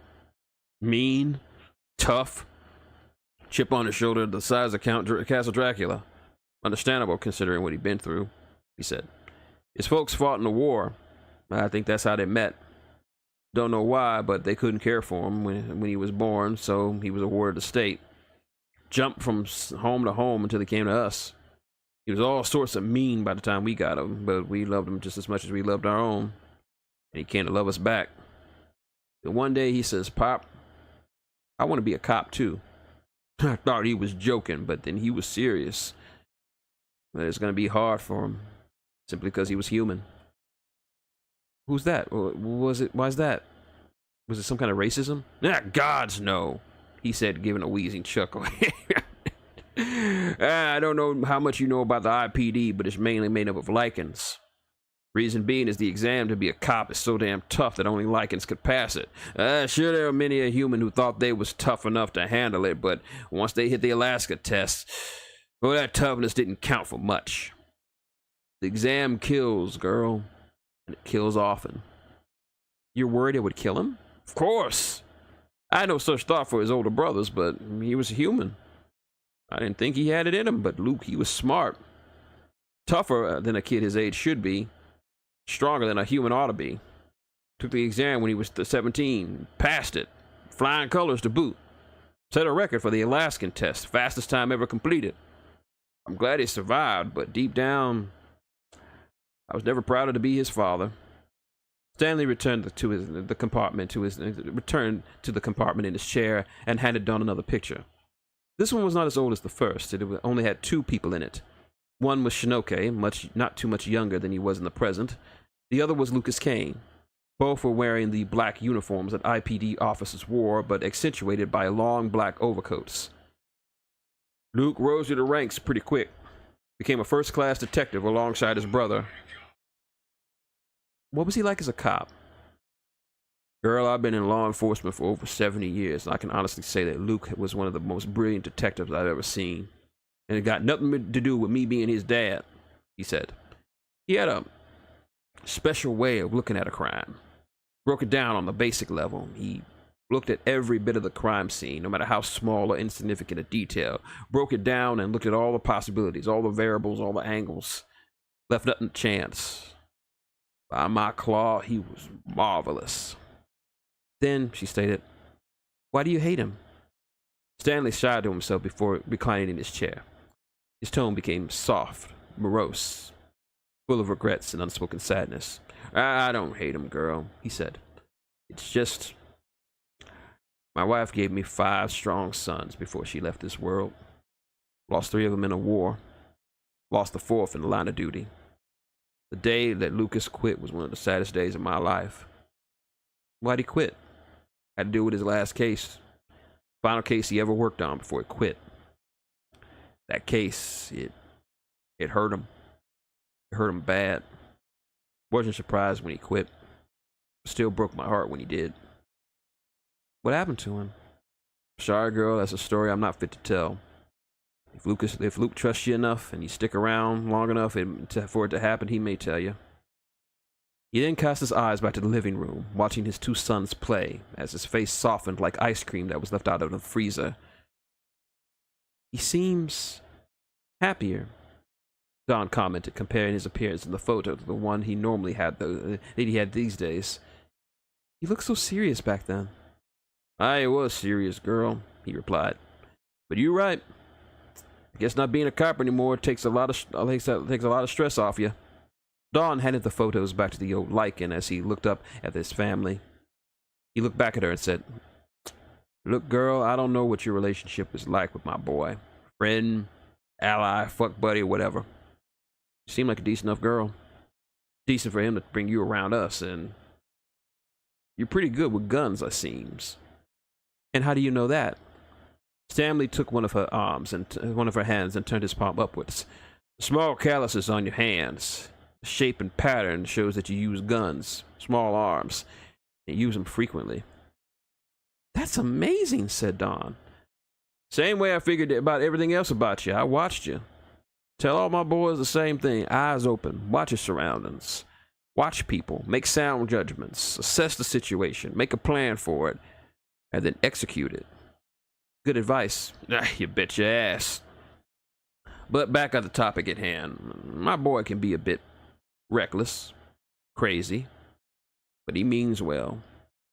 I've never been sure about this whole freelancer business. Too wild for my taste. Just keep an eye on him. Make sure he doesn't do anything too nuts. And for Fang's sake, get that boy to get a hat. Don laughed hard at his words. I'll see what I can do, but I understand what you mean. I owe it to him. Stanley smirked. That a girl. I knew I pegged you right. There was a sudden uproar of cheers emanating from the living room. Now, what's going on in there? Stanley wondered. Don opened the sliding door for him, and they both entered the home.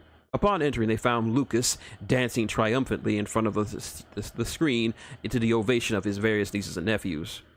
What's all that racket?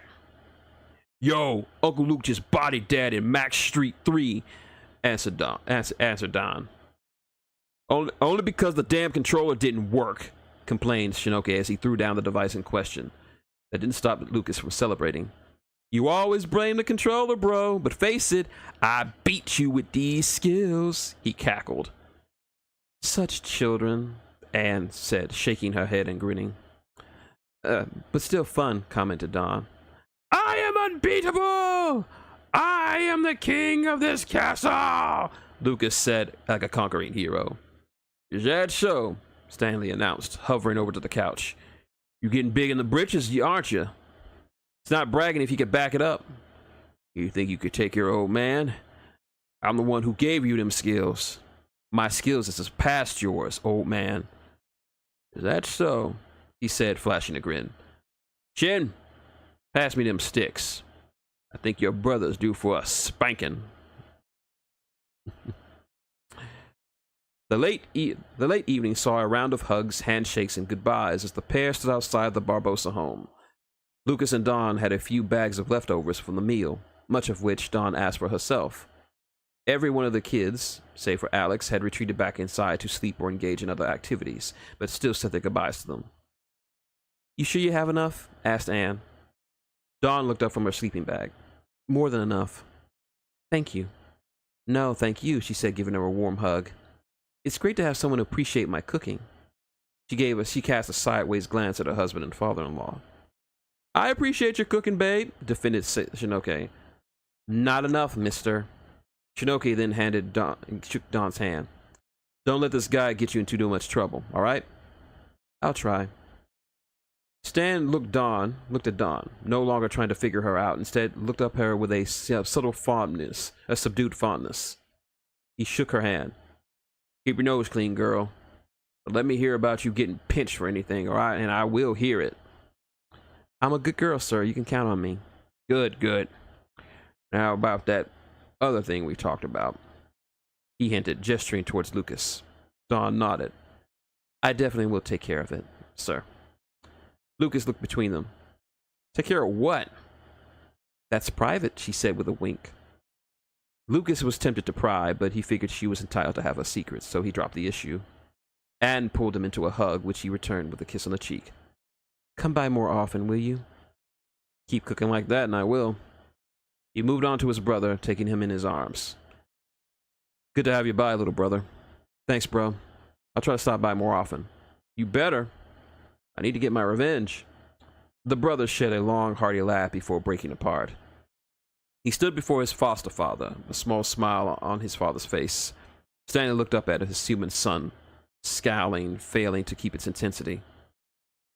Good to see you. Good to see you, Pop. Yeah, well, he said, trying not to letting his emotions get the better of him. At least call before you come over. You could have brought some booze or something instead of coming over here empty-handed. You know I don't buy booze. Yeah, I know. Without another word, he leaned down and gave his father a proper hug. Despite his surly attitude, he welcomed the embrace and returned it. Dawn fought a few tears in her eyes as she watched the scene. His curmudgeonly persona couldn't hide the love he had for his youngest boy. Love you, Pop, he whispered. I love you too, boy, Stanley replied before releasing him. Now, if you'll excuse me, there's a bottle of 67 Charlie waiting for me, and I need a taste of the beast before bed. And with that, Stanley Barbosa hovered his chair back into the house and to await his nightcap. Shinoke and Anne gave the pair a final wave before retreating inside. Lucas and Dawn walked back to the DeLorean and got inside. Dawn looked over at Lucas as he fumbled with his keys and smiled gratefully at him. Your family's lovely, she said. Yeah, well, you caught 'em on a good night, he answered. Sometimes they get really wild. No, I mean it, Dawn added. I like them. And thanks for inviting me. You deserve a better dinner than some deli food. I did. Thanks again. Lucas never said it, nor will he tell anyone, but he liked it when Dawn smiled. It was a pure sort of smile. A smile he wasn't used to, but welcome nonetheless. No trouble. Now we gotta get you home. You have a big day tomorrow. I do? She asked. Doing what? Lucas started his car. Shopping. Midnight on the southern tip of Long Island. The normally busy beaches and full boardwalks were dead quiet, with a handful of homeless beachcombers drifting through. The only thing anyone would notice if they were here was the total lack of the Coast Guard, who made their hourly rounds that could be seen from the beach. There was a reason for that. The reason being a bunch of small watercraft carrying over 200 pirates approaching the shore. In the lead was the notorious Phineas Crow and his officers making landfall. Normally, a pirate of his standing would never get anywhere close to the coast of the Empire without being shot by the Coast Guard. Thanks to him, his current employer was a person of influence. Thankfully for him, his current employer was a person of influence. Upon landing, Crow and his men were met by two vampires in the darkness, both wearing black suits denoting their status as nobles. The taller of the two men had short black hair, a long nose, and brownish skin. His most notable feature was a monocle that he wore over his left eye. The shorter of the two, the first, was shorter than the first, but with a pockmarked skin, bushy eyebrows, and crooked teeth. He rubbed his palms together disgustingly like a fly as the pirates approached. I take it you are our contacts? Crow asked as his men trudged up the beach. The taller vampire answered, his speech refined and official. That is correct, Captain. I am Alfonso. This is my cousin Willis. We are representatives of our mutual employer, and thus we shall take any questions and answer all questions you have. So the big boss man couldn't meet us himself? Asked Swarley. Our employer is a man of high standing. He wouldn't be seen with the likes of a bunch of pirates. Willis spoke. Crow didn't really like how he spoke to him, words notwithstanding. His voice was raspy with a hissing tone on the back. It was almost like a snake trying to speak. Well, your boss needs a bunch of pirates, so you or him can't be choosy, snapped Swarly. Mind your tongue, pirate, he hissed back, or you and your ilk will be removed. Cousin, be respectful, chided Alfonso. We are all on the same side here.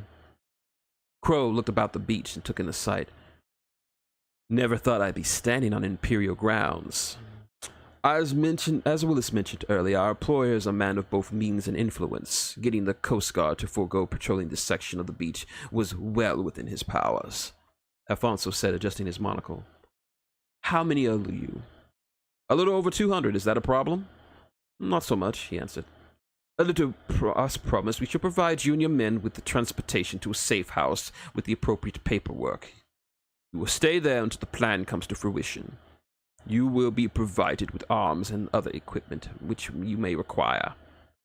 Just what I need to hear, said Crow. What about the package, or is that not a priority anymore?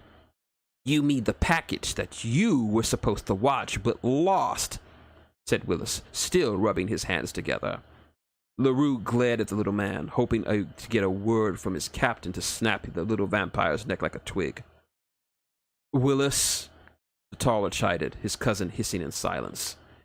The package is important, but the situation has changed. He produced a holopad and entered a few key commands. Based on your description and other details, we were able to identify the parties responsible for the death of the package. Mr. Walls, Crow said, gaining the interest of his officers. Yes, he called up an image of Lucas Kane on his pad. Is this the man you dealt with? Crow, Glasses, LaRue, and Swarly all looked closely at the image, the light of recognition in their eyes. Said Swarly. He sure cleans up nice, but that's definitely him. So who is he? Really? Asked Crow.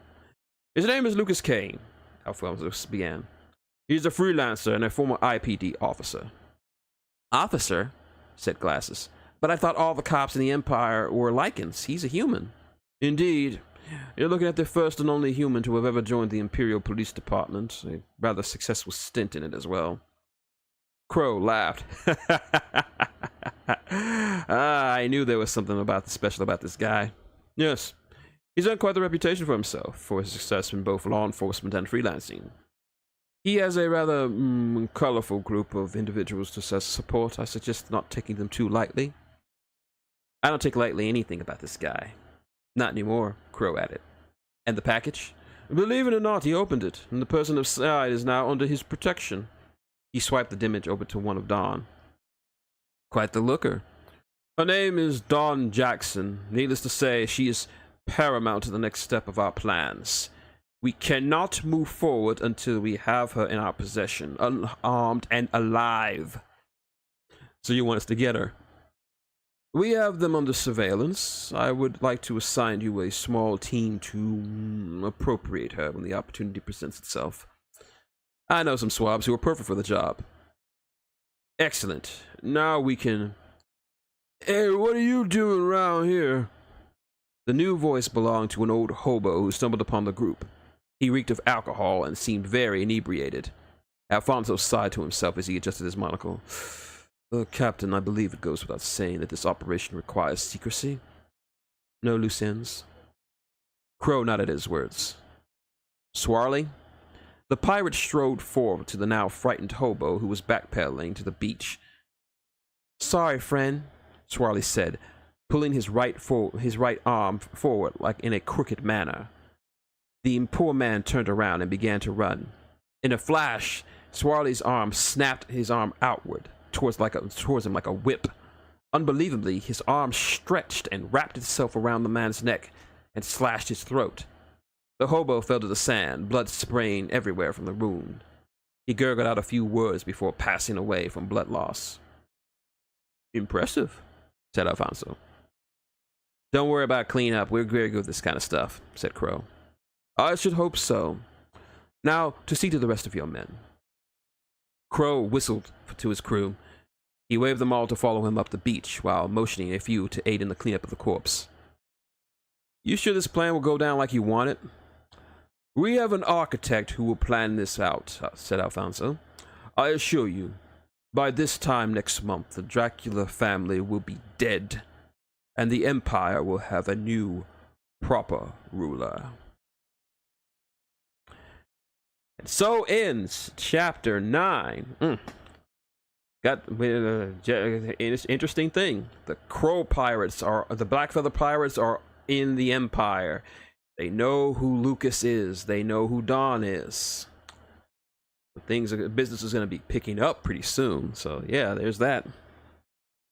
Very chill chapter. I wanted to expand a little bit more about Lucas without giving away too much. For those of you a bit unnerved by the whole Tiff situation, I based the actions and culture of lichens around dogs and other canines, and they do those kind of things when they're in heat. They just pretty much hump anything. I've seen them hump siblings. I've seen them hump furniture. Even we know, because anyone who's had a dog knows what they're like. Hell, George Carlin once showed a picture of his dog humping his cat. And his cat just sitting there taking it. And I need to remind you that his cat is male, so he just took it. So that's just a small part of them. Like, yeah, breather chapters are pretty good. I'll tell you this: every person in the Barbossa family, save for Shinoke and Stanley, are all named after. Yeah, it can be a domination thing too. Yeah, so. All the members of the Barbossa family are named after people in my life who are friends and family members. Like Alex is actually named after a friend of mine who helped me edit the first edition of the of New World. She actually printed it out, and she and her mother ran through it, so I put her in the book. Izzy and Terrence are actually friends of mine, actually old friends of mine from middle school and high schools, and so they're in the book. Douglas and Daryl. Douglas is my uncle on my mother's side. Very cool guy. One of my favorite uncles. And Daryl is an older cousin of mine on my father's side. He's been like a bigger brother. Like, I've always enjoyed him. He actually lives in Houston with me. Let's see. Dante is actually one of my closest friends. Dante Nickings, a very good friend of mine who I lived with him for a while in Kansas City. And he's the one who got me into tabletop gaming and board gaming and the like. He's always looked out for me, and I'm very grateful to him. He's actually a very good photographer. Don said that he's a photographer. He actually got to meet, and I shit you not this, he said this happened. He actually got to meet the entire cast of Star Trek: The Next Generation. He was at a photo shoot, and the entire cast was there, and he got to hang out with them. Hell, Patrick Stewart actually called him homeboy. Yeah, Patrick freaking Stewart called him homeboy. Yeah.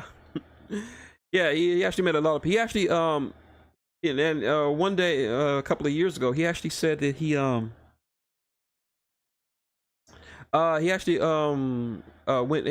went to St. Louis, and he actually got to hang out with Randy Orton. Yeah, one of my best friends actually got to hang out with the Apex Predator at his home. Only thing he said about him was Randy Orton smokes a lot of weed. Yeah, he's pretty cool. I'll probably link to some of his work. Let's see who else. Catherine is named after a college friend of mine. I've known him since college for over 20 years. Not that there's anything wrong with that. Let's see who else. You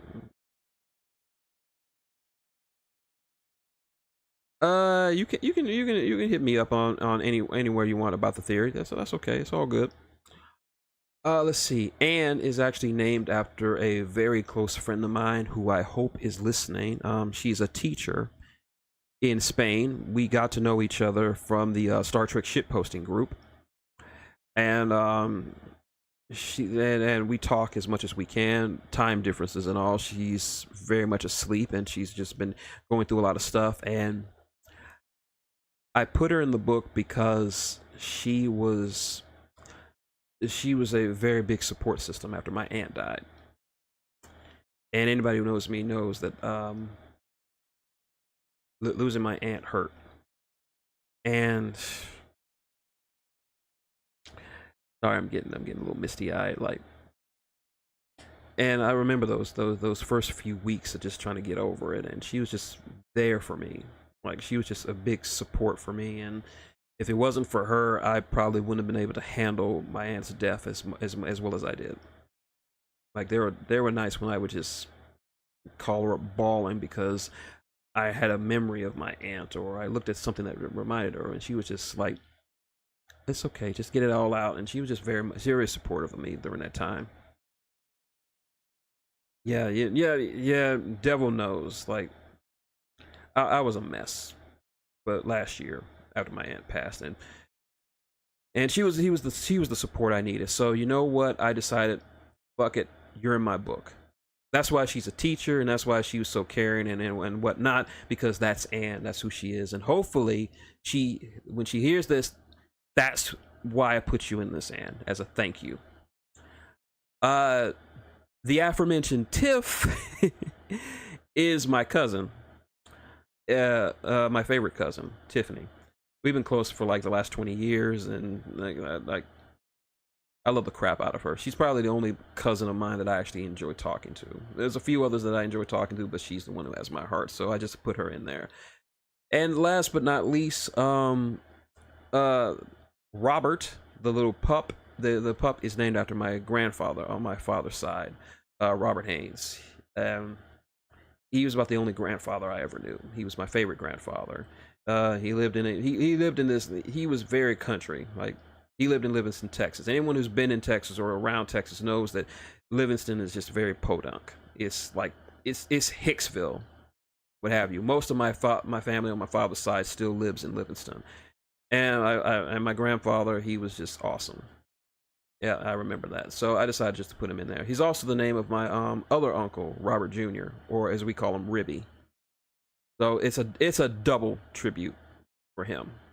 So yeah, but yeah, that's just that's the background of the characters that I named for them. Everyone in the chapter is named after someone I care about and who has been a major part of my life, and I put them in the book, and they deserve to be put in the book. And as a note, in the upcoming chapters, not too soon, there are two characters who are based out around my nephews, Quentin and Cameron, and this is the reason why Quentin loves my book so much. He just keeps asking me, when's the next book coming out? When's the next book coming out? And yeah, I got a lot of people to be grateful for, and Quentin was just very, very happy that he was in my book. So there's that. But yeah, that was chapter 8 and 9. Hope you enjoyed these breather chapters, because in the next chapter or so, gonna be action. Gonna be action out the ass. But in the next chapter, gonna be a very insightful one. We get to know more about the crew, and for all of you out there, we're gonna get some potential ships. Yeah, time to get some shipping done in our old in the old New World book. Yeah, get some shipping done, and we're gonna have some action in it too. I ain't gonna spoil what's gonna happen, but yeah. Needless to say, before the next chapter, pick out a good chase music theme, like good music that you would play when a chase scene comes up. That's all I'm gonna say. So anyway, that's been the stream. I want to thank everybody who came out tonight. I want to give another hearty happy birthday to Tammy for coming out. Brother Ball, thank you. LPH, Devil Pogo Stick, of course, Mike Shell in the chat. Thanking all of you. Thanks to all of you new subscribers and everyone watching on the VOD. If you have any questions or comments about the book, or even theories. No, Benny Hill. Yeah. Yeah. Oh yeah, and thank you. Happy heavenly birthday to one of my all-time favorite wrestlers, the Nugget, the Blackheart, Mr. Owen Hart. You still missed, man. You are still missed. But yeah, thanks to everyone watching, and thanks for everyone in the chat. Thanks for everyone on the VOD. And like I said, comments also will put in the pinned comment below will be a link to the second edition of the book in case you wanted to buy it. Yeah, Mike's already in the shipping war, so there's that. Also remember, there will be timestamps, so you'll know exactly if you want to skip parts or you just want to get to the good parts. There'll be timestamps in the description below. Thank you, everyone, one and all. Until Thursday, this has been Shintigercurl, that dude in the straw hat, saying good night and